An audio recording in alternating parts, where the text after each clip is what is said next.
It was obvious the security lights would set off an alarm.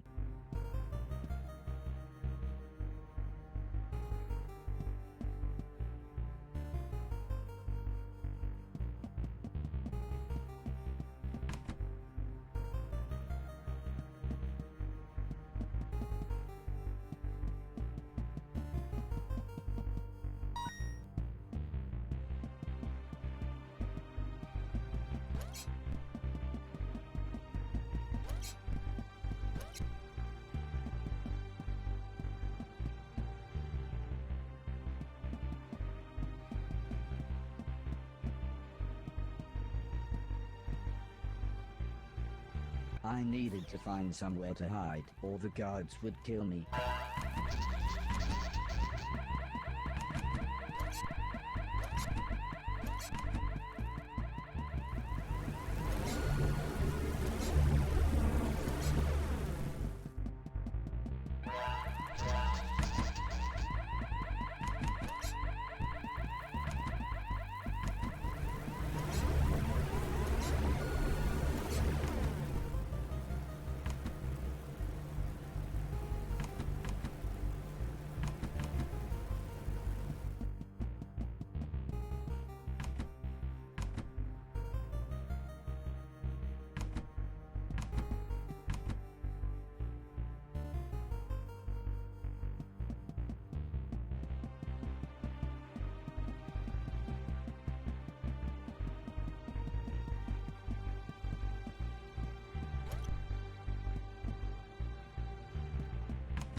According to Mr. Sultan, this was the switch that would open the laser door to Mr. Logan's cell block.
Mr. Silton seemed to think this would open the cell block door.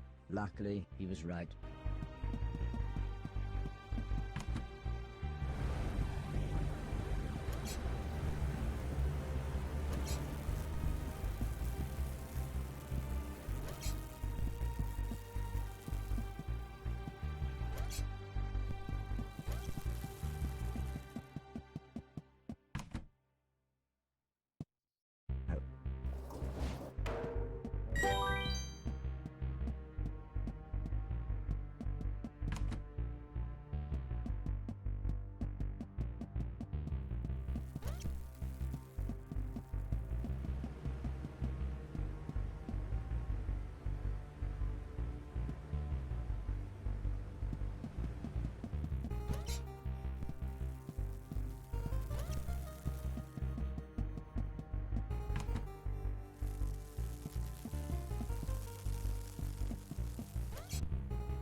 Unsurprisingly, Mr. Logan's cell was locked, but, thanks to my speedy brain, I was able to hack it in seconds.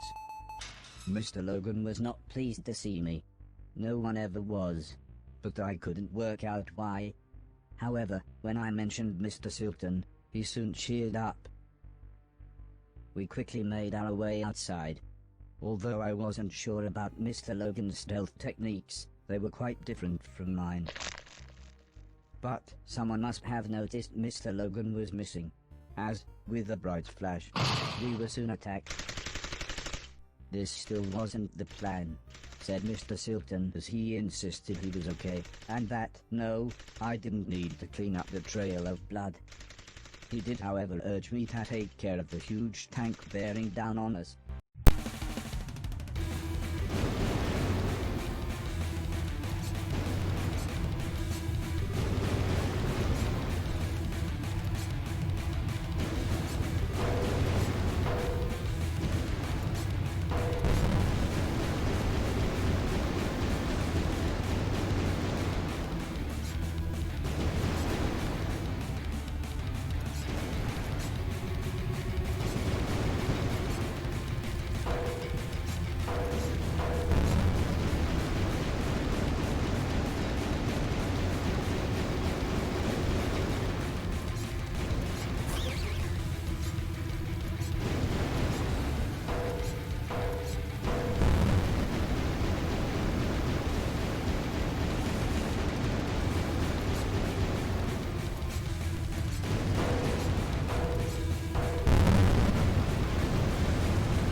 We all piled into the van. Mr. Logan and Mr. Preston took out large guns as Mr. Silton gave me some driving software. It basically explained that one foot pump made the van go, and the other one signaled Mr. Logan and Preston to fire their guns.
I hoped that all the bullets fired led to non-fatal wounds, but statistically that was incredibly unlikely. Strangely, I felt too excited and relieved to care. Mr. Silton winced as he clutched his bleeding shoulder and explained how you can't make an omelette without breaking a few eggs. I think broken eggs meant dead people. Sometimes, he said, you have to do whatever it takes to survive, even if that means killing. But not innocent people, said Mr. Logan as he stared straight ahead. Eventually, I asked Mr. Logan what he had done to end up in prison, but he just continued staring out of the window. Mr. Preston smiled as he said, I suppose someone should explain. He told me when the war started, he and Mr. Silton had avoided conscription, but Mr. Logan was called up. His unit's first orders were to sweep through a huge urban area, killing anything that moved. The only trouble was, hundreds of refugees had recently taken shelter there. The generals knew that those people were there, said Mr. Preston, but they couldn't have cared less. This isn't the time for another one of your conspiracy theories, interrupted Mr. Silton. Although this obviously annoyed Mr. Preston, he continued explaining how Mr. Logan and another man deserted, and, after a poor attempt to hide in a wooden vaulting horse, the pair of them were caught at gunpoint on a train, whilst trying to speak rudimentary German. Mr. Logan guided us down a small side street as Mr. Preston complained that he needed the toilet. Mr. Silton asked why we were taking the scenic route while he was trying not to bleed to death. But Mr. Logan gave Mr. Silton a quick glance. You're fine, he said with the faintest of smiles. Soon the night sky was full of twinkling stars, and I was able to impress everyone with my navigation skills. The software was state-of-the-art, but I remember Heather telling me how the ancients had used the stars in much the same way. It always made me smile, thinking about the names she gave the constellations. It was the middle of the night by the time we got back, but Mrs. Silton was still up waiting for us. Really, again, in the same place, was all she said as she shook her head and tended to Mr. Silton's second bullet wound. Mr. Preston nearly knocked us over as he sprinted towards the bathroom. It appeared that his body had kept on making urine, even though it didn't have anywhere left to store it.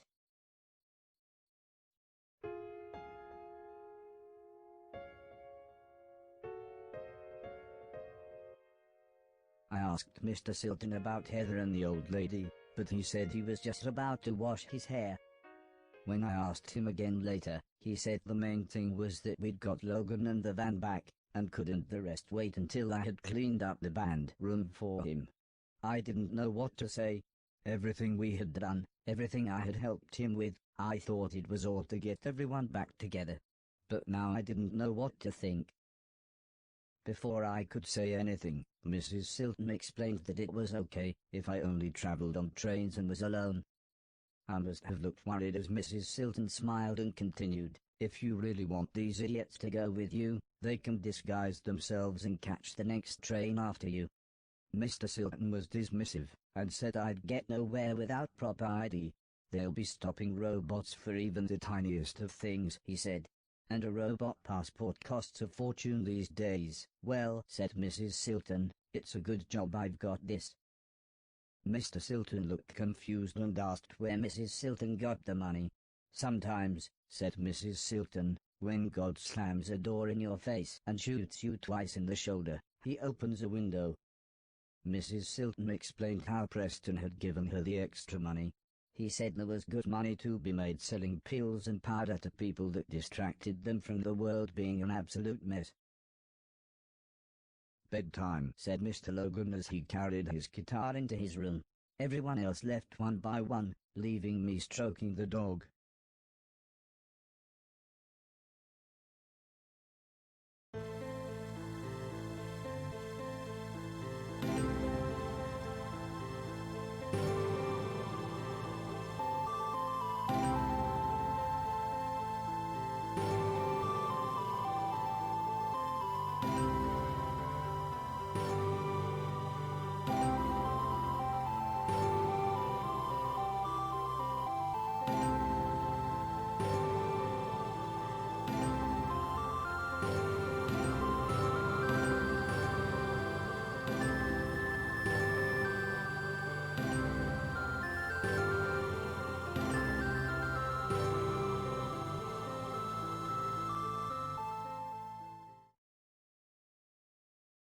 I awoke to the sound of Mrs. Silton making herself some breakfast. It felt very early, but I suppose it was just that we had gotten so late. Mrs. Silton gulped down her coffee, and with a reassuring smile she said, "Let's do this."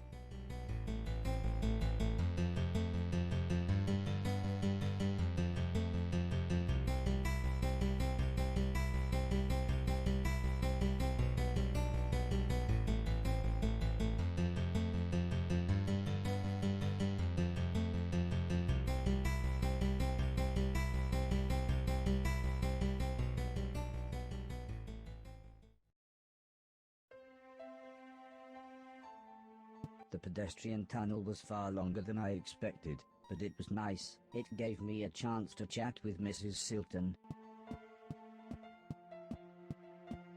She told me she was from an upper-class family, and that her parents had nearly disowned her when she married Mr. Silton.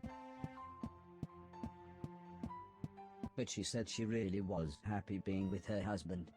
And after all, as she put it, he did provide for her in this messed-up world. However, I couldn't help but laugh when she said how much she liked Mr. Silton's band. I steered the conversation onto the topic of the war. She explained she had been a nurse near some major combat, but she looked really sad, so I changed the subject. I asked her if the town was nice. Mrs. Silton smiled, and described it as a wretched hive of scum and villainy.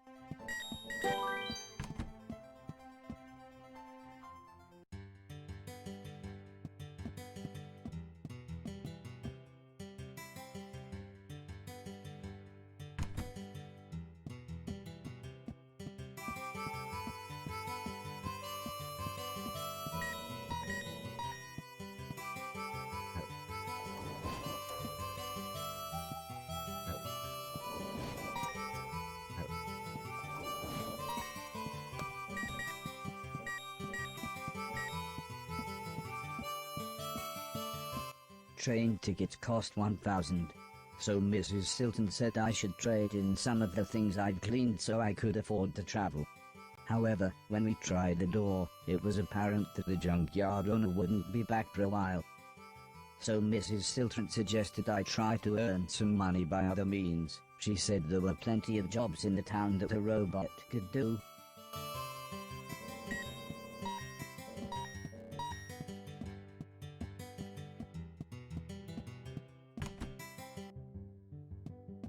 The largest of the old ladies explained the job to me. I would be drying plates. She explained that old people couldn't afford to retire anymore, so she and her friends had to take menial jobs. all of the old ladies would be throwing plates at me as quickly as they could. I just had to catch and dry them.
The rickety old door led into some kind of drinking establishment. But the bartender soon made it clear that, as he put it, they didn't serve my kind here, and that I would have to wait outside.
Suddenly, as if by magic, the shopkeeper appeared.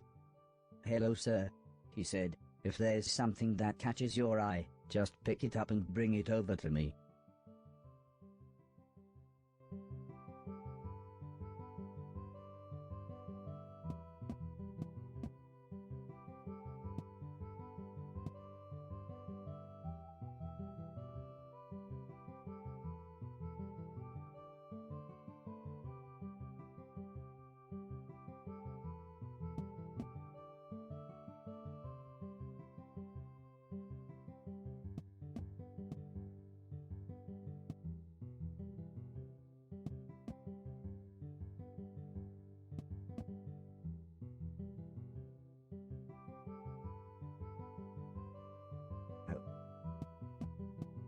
I'm no good with technology, sir. That cost 2,000. The fitting room was actually a robot upgrade facility. Once completed, the money was digitally taken from my passport account.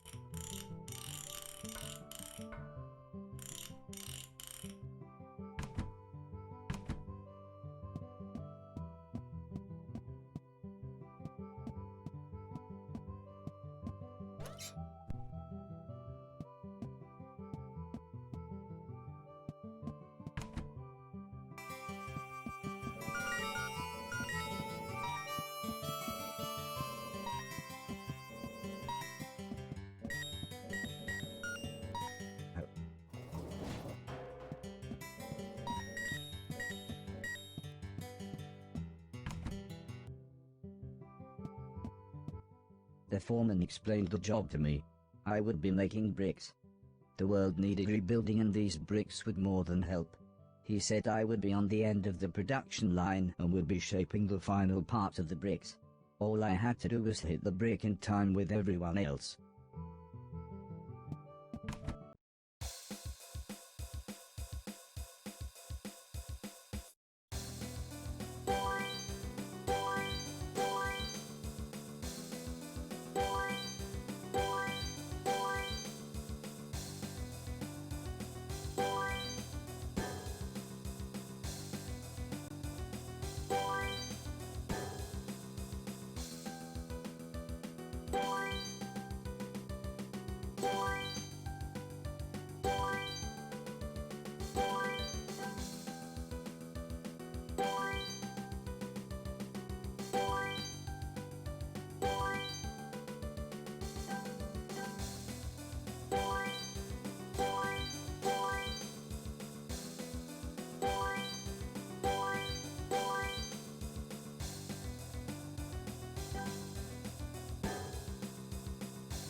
Looking to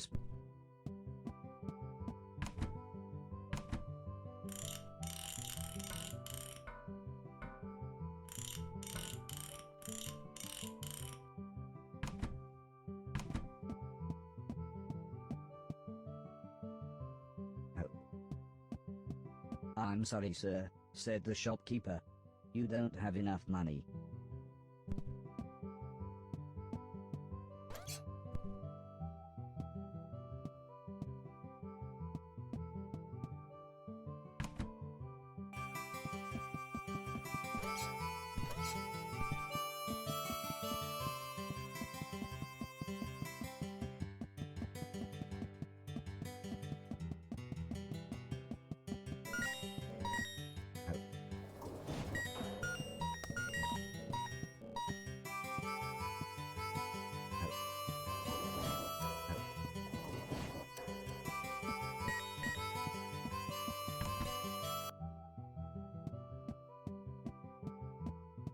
The post lady explained the job to me. I would be sorting parcels.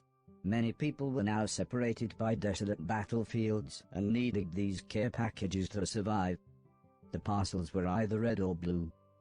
I just had to stamp the right ones, with the right color, at the right time.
Mind the doors. The train is now departing.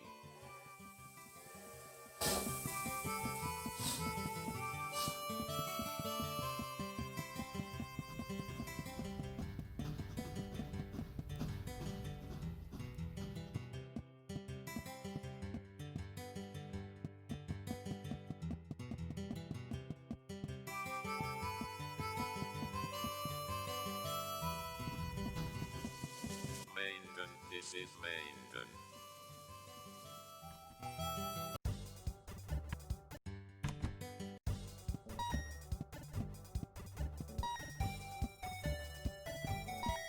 Mind the doors. The train is now departing.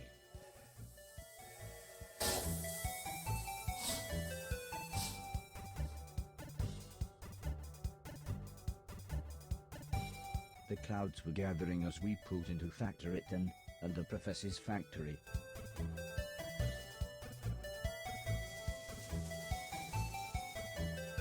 Factoryton. This is Factoryton. Cold specks of rain began to fall as I stepped off the train onto the deserted platform. The station looked as if it hadn't been used in years. There were no conductors, no ticket barriers, not even an up-to-date timetable. The place was like a ghost town.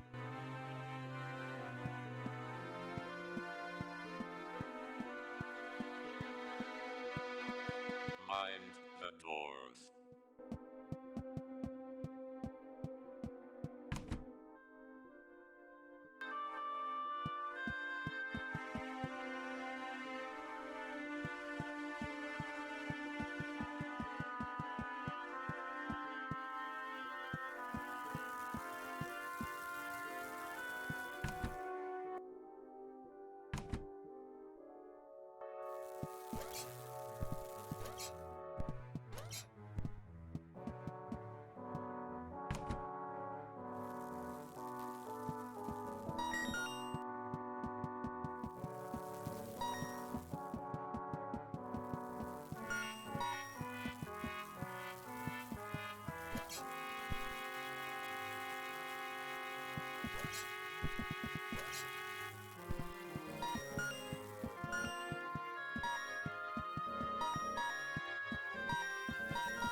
The security system jumped to life. I knew the only way I could deactivate it was to destroy its power source. That's when I spotted a perfect shiny surface. Maybe I could deflect one of the lasers toward the generator.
Mr. Silton and the others arrived and changed out of their disguises. Although Mr. Preston was moaning as apparently Mrs. Silton had only washed his and Mr. Logan's Halloween costumes.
The office was deserted, but it looked like people had left in a hurry. Various computers had been left on.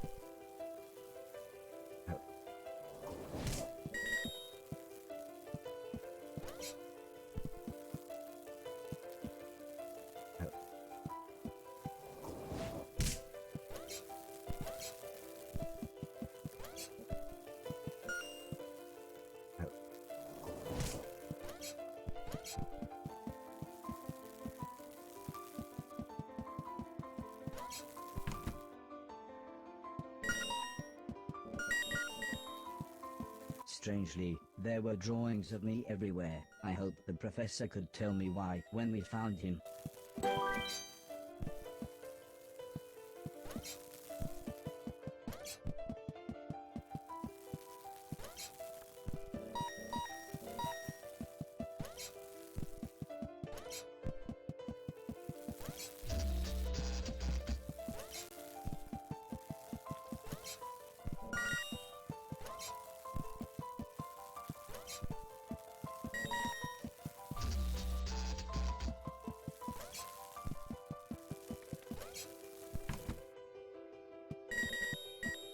There were no signs of life. If the professor was living here, he hadn't been here in a long time.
I didn't want to leave without Mr. Silton.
A large piece of machinery blocked our path.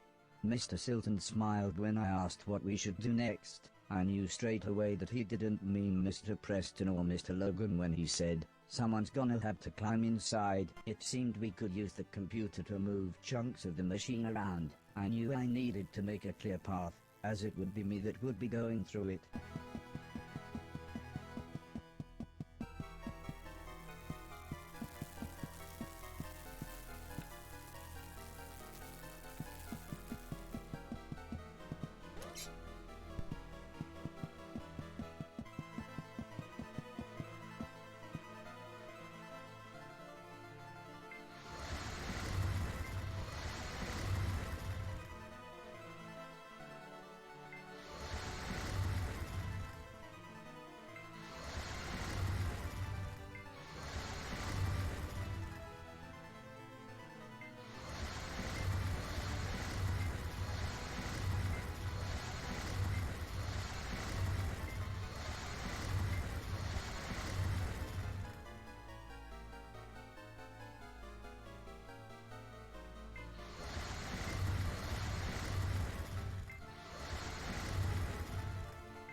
As we entered the extravagant corridor, the most beautiful tune played in the distance.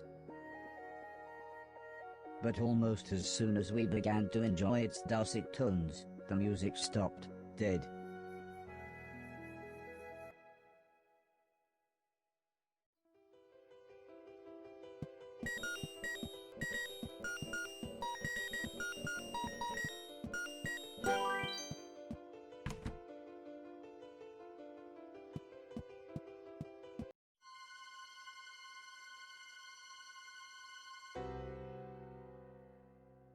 The professor was dead, but everything seemed wrong. He was old, very old, maybe 20 years older than when I'd last seen him. Mr. Silton sounded very sad when he said, "How did anyone even get in here?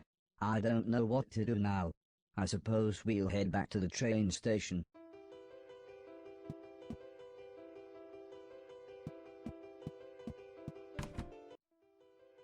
It was hard to believe the professor was gone. Although he was always suspicious of me, I was sad to think I'd never see him again.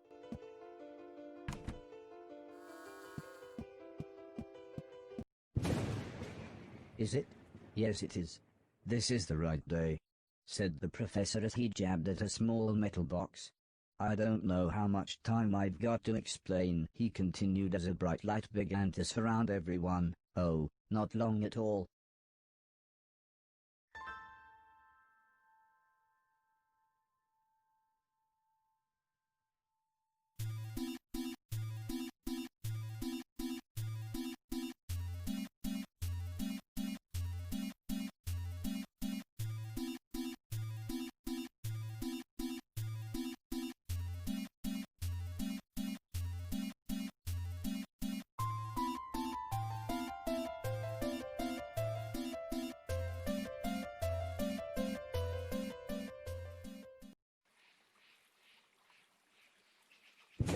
We had reappeared just as smoothly as we had left, but we were somewhere very different.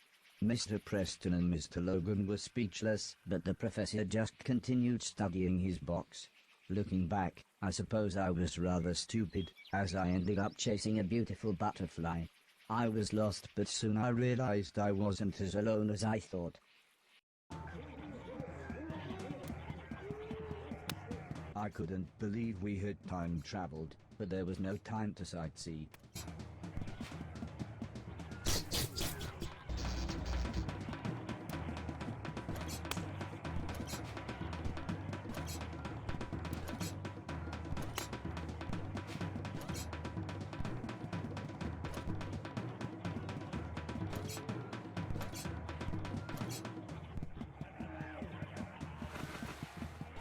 The prehistoric world looked like paradise, except for the killer cavemen.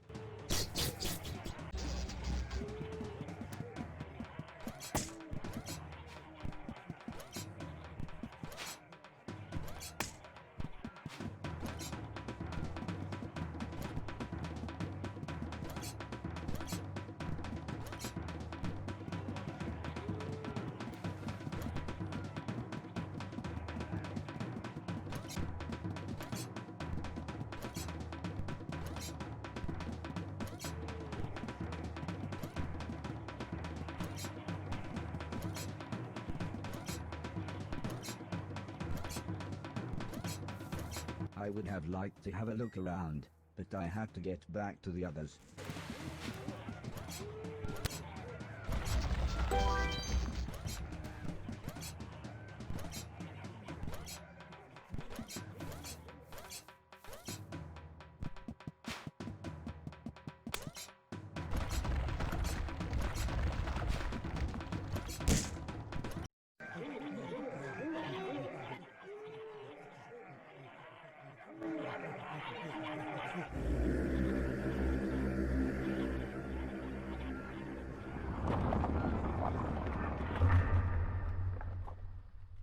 After literally 10 minutes of Mr. Preston and Mr. Logan saying "whoa" and "dude," the professor began to explain, "Time travel, if I can find the correct point in time, then I should be able to, well, make things better.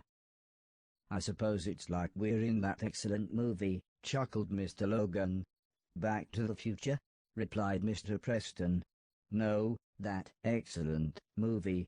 Back to the Future 2? Time Bandits? Time Cop? Terminator? Groundhog Day? Groundhog Day? Groundhog Day. The box let out a loud bleep as the professor gave it a heavy thump. This damn thing's so dependent on the maths used to calculate where the Earth is at any one point in time and space, that it's almost random where we'll end up, or even how long the time window will stay open. That last one was the shortest I've had yet. Although obviously apprehensive of our situation, I think Mr. Preston and Mr. Logan were too excited to really pay attention. But they were far less excited when I asked what his longest stay was, and the professor replied, about 15 years. I was stranded in ancient Egypt for so long. They had me build them a steam-powered robot. You should have seen the things they had it build. Yes, wonderful things. It was like I was Thoth incarnate, or the modern Prometheus. Speaking of which, robot, have a look around, see if you can find anything to make a fire.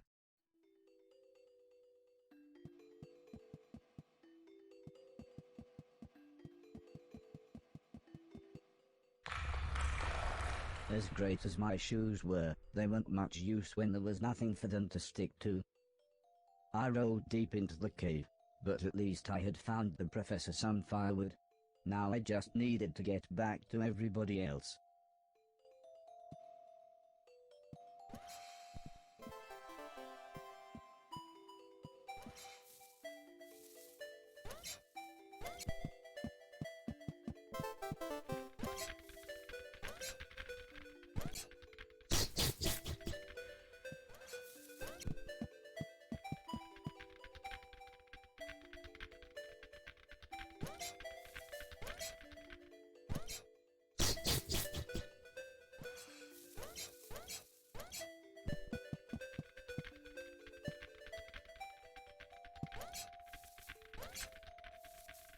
It may seem ridiculous, but I really did fall this far into the cave.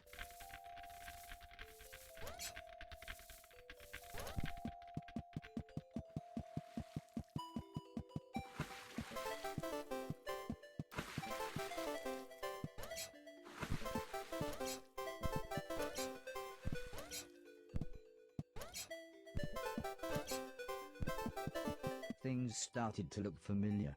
I was pretty sure I was nearly back where I had originally fallen.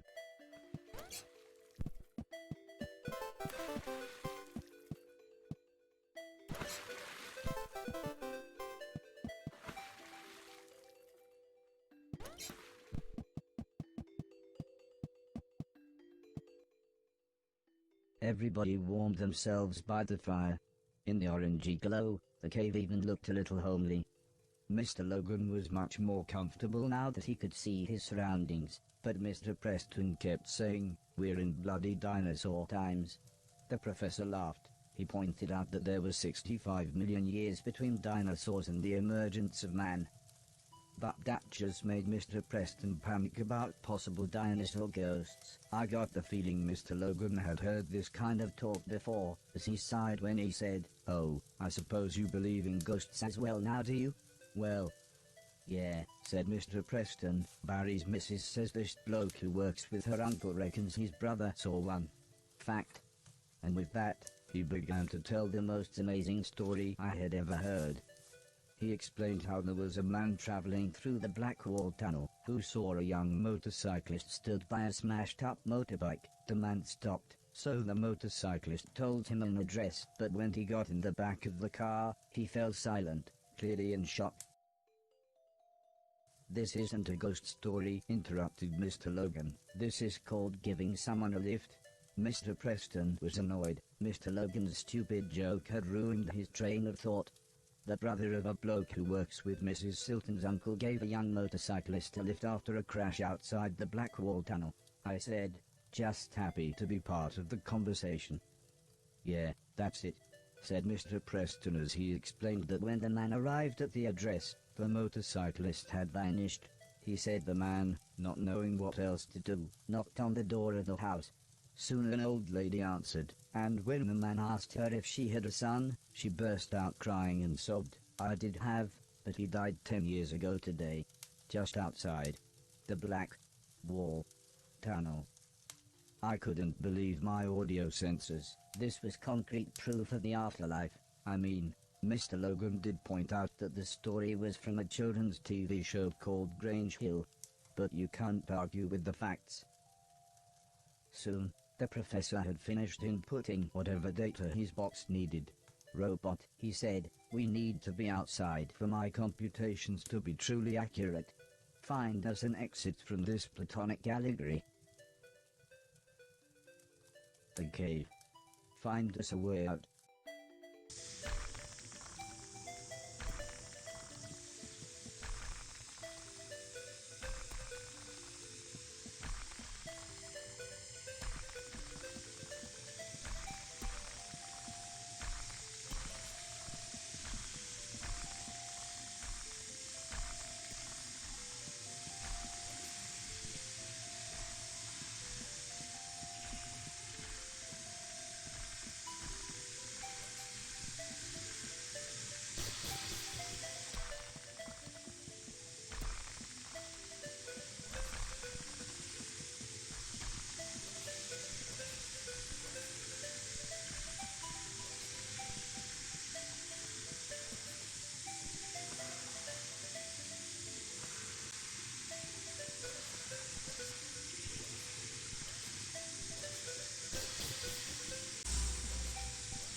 This block looked perfect, so I decided I would only place it where the professor said I should.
Well, I've reversed the polarity of the neutron flow, so, here we go, said the professor as the glowing light surrounded us again.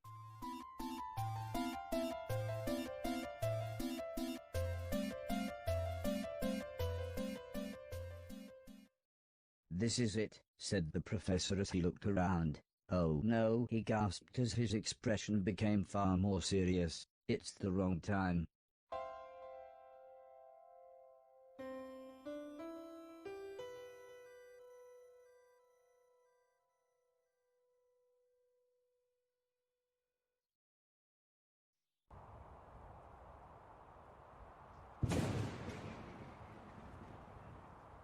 We had appeared in another barren desert. I was beginning to think that the past was made of nothing but sand. The professor looked concerned as he examined his box. It was then that we realized we were completely surrounded. The men seemed to think I was some kind of god, or, as it turned out, some kind of sacrifice.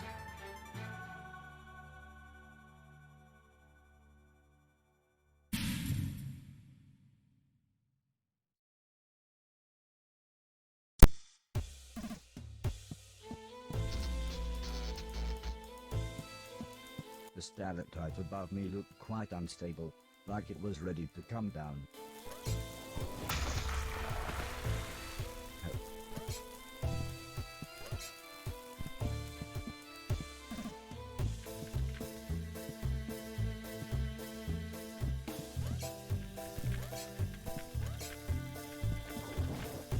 Now, this was clearly worth something.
As I got to the top of the cliff, I could see everyone else being led away in heavy chains. Their extravagantly dressed capturers were only moving them in a slow march, so I followed them at a safe distance.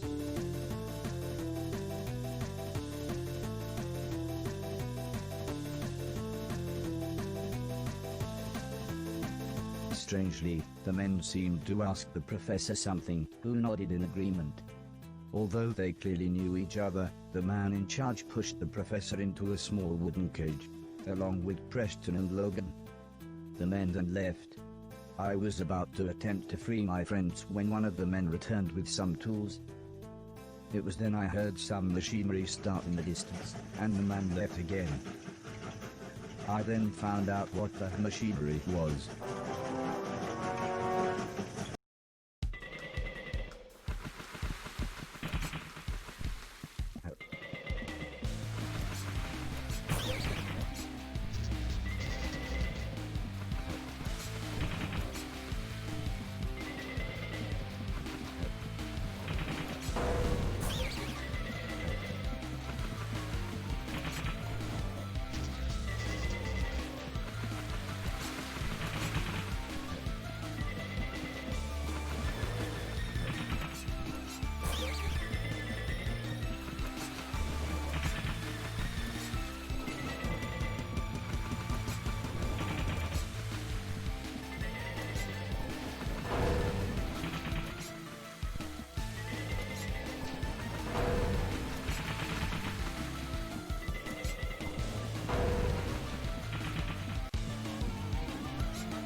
Mr. Preston took a chance to do something I'm guessing he thought was brave, shouting, "Catch you later, you ancient Egyptian dickweeds."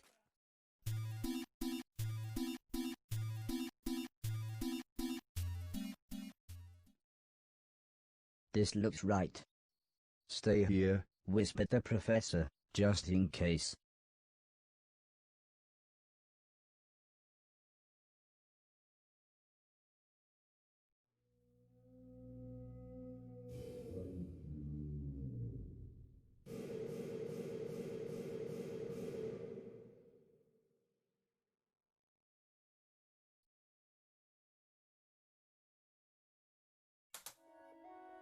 "Sorry to take you on a less than excellent adventure," whispered the professor, his voice slowly weakening, "but I knew Ian needed to see these things. I was always worried about the military possibilities, but I'm pleased to see your consciousness software is still growing. Life is a state of mind." I had no idea what he meant, but he looked so happy. "Quick!" shouted Mr. Logan. "Hide!" I jumped into a large cupboard with Mr. Preston, who whispered something about seeing some people on the security monitor. The cupboard door was pretty thick, so I couldn't really hear what was going on, but suddenly I heard Mr. Silton shout, "Run!" When Mr. Preston eventually opened the door, we saw a large glowing light, exactly like the one from the professor's time machine. It was only then that I realized that we had reappeared just before we had left. As we walked back to the train station, Mr. Silton was truly confused. All he kept saying was, "What the bloody hell happened?"